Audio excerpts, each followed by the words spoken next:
భూపలకాల కదలికలే భూకంపాలు రావడానికి ప్రధాన కారణం. ఈ కదలికలే కొన్ని చోట్ల భారీ భూకంపాలకు దారితీస్తుంటాయి. అలాంటి సున్నిత ప్రాంతాల్లో ఉన్న దేశాల్లో సంవత్సరానికి కొన్ని వందల భూకంపాలు వస్తున్నా నష్టం తీవ్రత తక్కువ. ప్రపంచంలో ఎక్కువ భూకంపాలు సంభవించే దేశాలు 5 ఉన్నాయి. మరి ఆయా దేశాల్లోనే ఎందుకు భూకంపాలు ఎక్కువ సంభవిస్తున్నాయి? ఇతర ప్రాంతాలతో పోలిస్తే అక్కడ భౌగోళికంగా తేడాలు ఏమిటి? మనుషులు చేసే తప్పులు భూకంపాలకు ఎంతవరకు కారణం? నష్టం తీవ్రత తప్పించే మార్గాలే లేవా?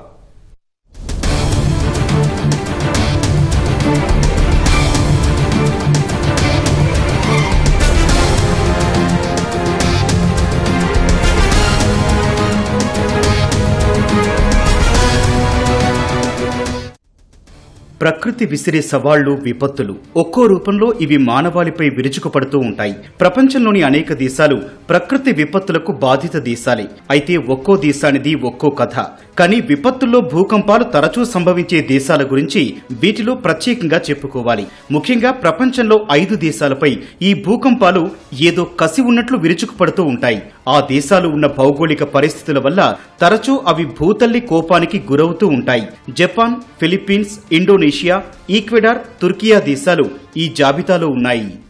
ప్రపంచంలో మనకి పెను భూకంపాలు వచ్చినటువంటి దేశాలు కనుక తీసుకుంటే ఫిలిప్పీన్స్ కానీ, అలాగే ఇప్పుడు మనం అనుకునే బర్మా కానీ, థాయిలాండ్ కానీ, మలేషియా కానీ, సుమత్రా దీవాలు కానీ, పసిఫిక్ రీజియన్లో ఉన్నటువంటి ప్రాంతాలు కానీ, ఇవన్నీ కూడా చాలా తీవ్రమైనటువంటి పెను భూకంపాలు గురైనటువంటి సందర్భాలు ఉన్నాయి. అలాగే పాకిస్తాన్లో కొన్ని ప్రాంతాలు, చైనాలో కొన్ని ప్రాంతాలు, టిబెట్ ప్రాంతం, భారతదేశంలో వచ్చేసి ముఖ్యంగా ఈస్టర్న్ అంటే మనకి 5 సెస్మిక్ జోన్స్ ఉన్నాయండి. జియోలాజికల్ సర్వే ఆఫ్ ఇండియా ప్రకారం 5 సెస్మిక్ జోన్లు ఉన్నాయి. దీనిలో 2, 3 ఉన్నటువంటి ప్రాంతాలు మన భారతదేశంలో అంటే అవి సేఫ్ అంటాం. ఆ 4వది మోడరేట్లీ సేఫ్ అంటాం. ఈ మోడరేట్లీ సేఫ్ కానీ సేఫ్ ఉన్నటువంటి జోన్స్ అంటే 2, 3, 4 కలిపితే 60% భూభాగం ఉంది.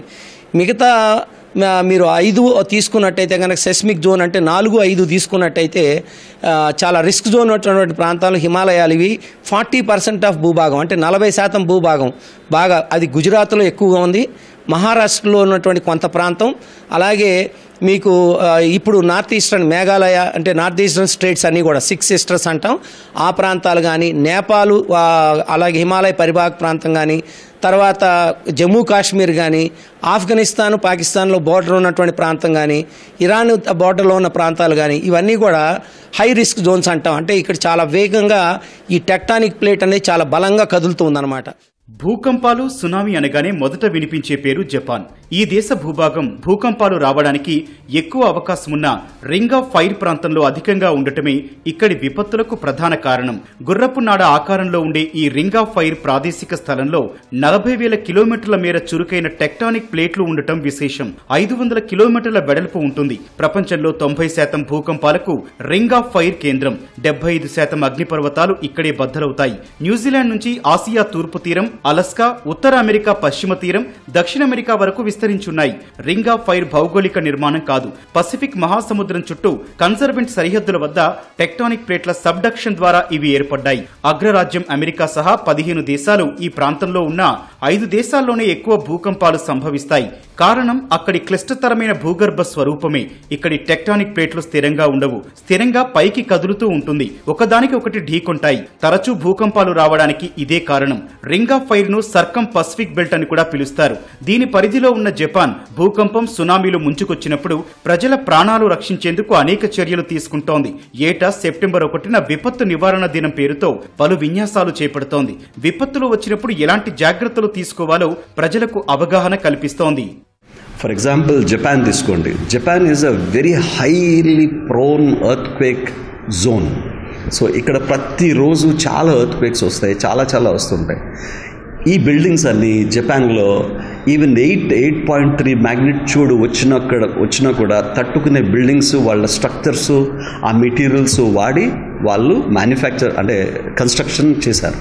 సో అలాగా ఎక్కడైతే ఎర్త్క్వేక్స్ ప్రోన్ జోన్స్ వచ్చాయో ఆ పర్టికులర్ ఏరియాస్లో కానీ మనం ఆ బిల్డింగ్స్ ఆ మ్యాగ్నిట్యూడ్ తట్టుకునేటట్టు మనం కానీ చేయగలిస్తే మనం ఆస్తి నష్టం, ప్రాణ నష్టం లేకుండా మనం డెఫినెట్గా కాపాడవచ్చు. రింగ్ ఆఫ్ ఫైర్ కు సరిహద్దుల్లోనే ఉన్న మరో దేశం ఫిలిప్పీన్స్. ఈ దేశానికి భూకంపాల ప్రమాదం ఎక్కువే. భూకంపాల వల్ల అగ్నిపర్వతాలు పేలిన ఘటనలు ఈ దేశ చరిత్రలో ఉన్నాయి.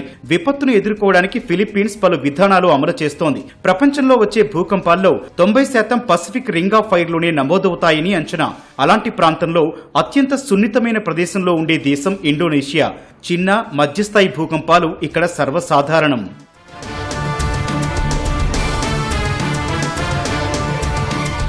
ప్రపంచంలో భూకంప ప్రమాదం ఎక్కువగా ఉన్న మరో దేశం ఈక్వెడార్. ఇక్కడ ఎక్కువ సంఖ్యలో ఉన్న అగ్నిపర్వతాల వల్ల భూకంపాలు, భూ ప్రకంపనల ప్రమాదం చాలా అధికం. దక్షిణ అమెరికా, నాజ్కా భూపలకాల మధ్య ఘర్షణ ఇక్కడి భూకంపాలకు మరో ప్రధాన కారణం.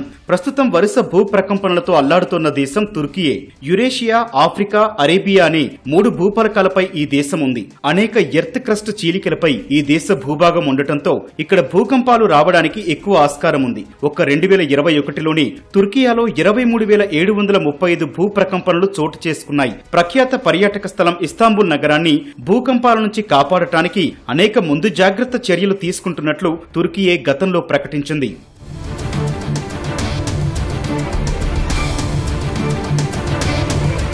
ప్రపంచంలో భూకంపాల చరిత్ర గమనిస్తే 2004లో ఇండోనేషియాలో జరిగిన విపత్తును ప్రపంచంలోనే మహా విషాదంగా పేర్కొంటారు. ఆనాటి భూకంపంలో 2,83,000 మంది ప్రాణాలు కోల్పోయారు. 1927లో చైనాలో జరిగిన భూకంపంలో 2 లక్షల మంది చనిపోగా 1976లో 2,55,000 మంది ప్రాణాలు కోల్పోయారు. 1923లో జపాన్లో 1,43,000 మంది మరణించారు. భారత్ విషయానికొస్తే 2001లో గుజరాత్లో సంభవించిన భూకంపంలో సుమారు 14,000 మంది ప్రాణాలు కోల్పోగా 1993లో మహారాష్ట్రలోని లాతూర్, ఉస్మానాబాద్లో 9,000 మందికి పైగా చనిపోయారు.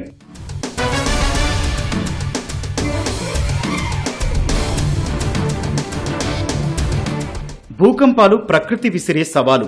మానవులుగా వీటిని ఆపే వీల్లేకున్నా కొన్ని జాగ్రత్తలు పాటిస్తే ముప్పు తీవ్రతను తగ్గించడం సహా నష్టాన్ని కూడా గణనీయంగా నివారించవచ్చని నిపుణులు సూచిస్తున్నారు. ముఖ్యంగా ప్రకృతిని కాపాడే చర్యలు చేపట్టాలని హితవు పలుకుతున్నారు. భూకంప ప్రమాదమున్న ప్రాంతాల్లో భారీ ఆనకట్టలు, అణు విద్యుత్ కేంద్రాలు నిర్మించరాదని సూచిస్తున్నారు. భూకంపాలను ముందుగా హెచ్చరించే వ్యవస్థలను బలోపేతం చేయాలని శాస్త్రవేత్తలు హితవు పలుకుతున్నారు. పర్వత ప్రాంతాల్లో యాక్సిలోగ్రాఫ్లను ఏర్పాటు చేయాలని సూచిస్తున్నారు.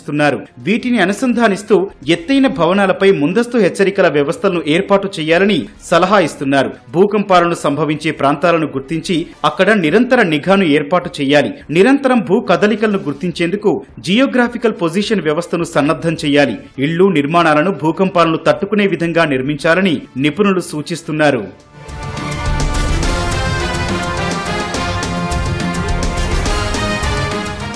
భూకంపాల వల్ల సంభవించే ప్రమాదాల తీవ్రత తగ్గించేందుకు నిపుణులు మరిన్ని సూచనలు కూడా చేస్తున్నారు. భూకంపాలు తరచూ సంభవించే ప్రాంతాల్లో ప్రమాద సమయంలో తీసుకోవాల్సిన జాగ్రత్తల గురించి ప్రజలకు వివరించాలి. స్థానిక స్థాయిలో రక్షణ, సహాయ బృందం సర్వసన్నద్ధంగా ఉండాలి. నిర్మాణ శిథిలాల్లో చిక్కుకున్న వారిని 48 గంటల్లో రక్షించకుంటే వారు ప్రాణాలతో బయటపడే అవకాశం తక్కువ. కాబట్టి ఆ మేరకు వారిని రక్షించేలా సిబ్బందికి ముందే శిక్షణనివ్వాలి. కొన్ని సంకేతాల ద్వారా భూకంపాలను ముందే గుర్తించవచ్చు. బావుల్లో నీటి మట్టాలు పెరగడం లేదా తగ్గడం, భూమి నుంచి ఊటలు ఎగజిమ్మడం, జంతువులు వింతగా ప్రవర్తించడం వంటివి భూకంపానికి సంకేతాలు. ముందస్తు జాగ్రత్తలు పాటించడం సహా ఇలాంటి సూచనలు, సలహాలు పాటిస్తే ప్రమాద తీవ్రతను ఎంతో కొంత తగ్గించవచ్చని నిపుణులు సూచిస్తున్నారు.